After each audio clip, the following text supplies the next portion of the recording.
Hello बच्चों, आज हम सॉल्व करने वाले हैं linear equation in two variables exercise 3.2 chapter 3 mathematics class 10 की।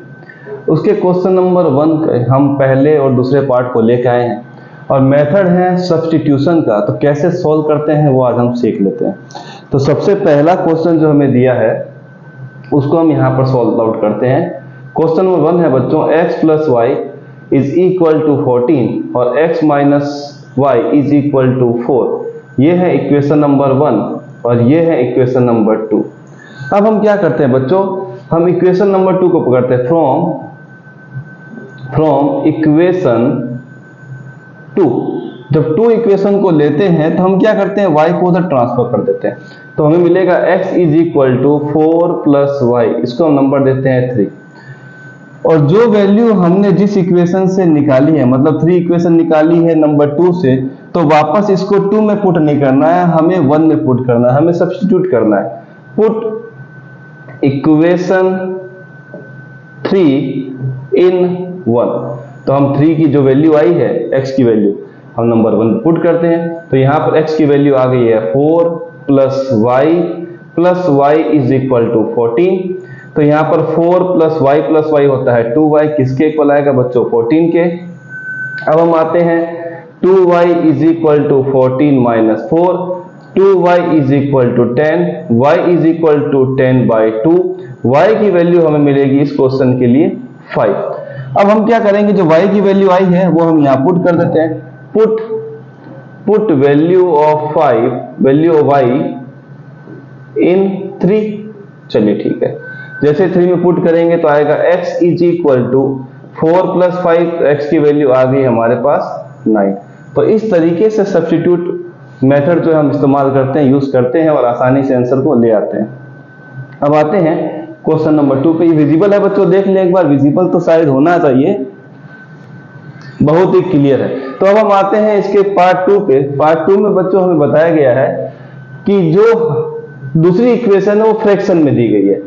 तो फ्रैक्शन वाले पार्ट को देखकर हमें थोड़ा घबराना नहीं चाहिए, क्योंकि हम उसको सिंपल फॉर्म में लेके आने वाले। तो चलिए फटाफट नंबर 2 को सॉल्व करते हैं।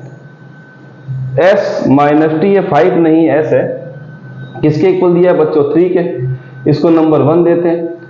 दूसरा दिया है s by 3 plus T by 2 is equal to 6, इसको नंबर 2 देते हैं। जो सिंप्लीफाइड फॉर्म है उसी को हम ले लेते हैं। फ्रॉम इक्वेशन 1, तो हमें मिलेगा s is equal to 3 plus T, इसको नंबर देते हैं 3।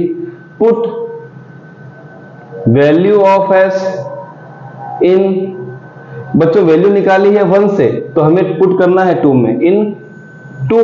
तो हम क्या करेंगे, s की वैल्यू है 3 प्लस टी, तो यहां लिख देता हूं 3 plus T divide by 3 plus T by 2 is equal to 6। और एक सबसे बड़ी बात ध्यान रखने की है कि पूरी की पूरी इक्वेशन में एक ही वेरिएबल है, वो है t।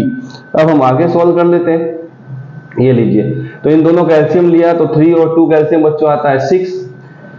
6 को डिवाइड करेंगे 3 से आएगा तो 2 को 3 से मल्टीप्लाई तो 6 प्लस, फिर हमारे पास 2 आया तो 2 इंटू टी, 2t प्लस 6 को डिवाइड करेंगे 2 से तो आएगा 3 इंटू टी, 3t, किसके इक्वल मिल रहा है बच्चों, 6 के।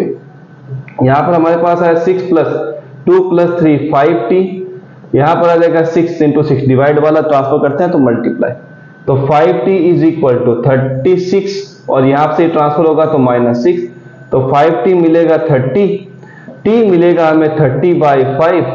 तो t की वैल्यू आ गई बच्चों 6 इस क्वेश्चन के लिए। अब t की वैल्यू हम पुट करते हैं 3 में। Put value of t in 3, क्या होगा बच्चों, यहां पर s is equal to 3 plus 6, तो s की वैल्यू इस क्वेश्चन के लिए बच्चों आ गई 9। तो ये बहुत ही आसान क्वेश्चन है, एक से इक्वेशन से वैल्यू निकालिए एक वेरिएबल की, दूसरे में पुट कीजिए और सोल्व कर दीजिए। मिलते हैं नेक्स्ट वीडियो।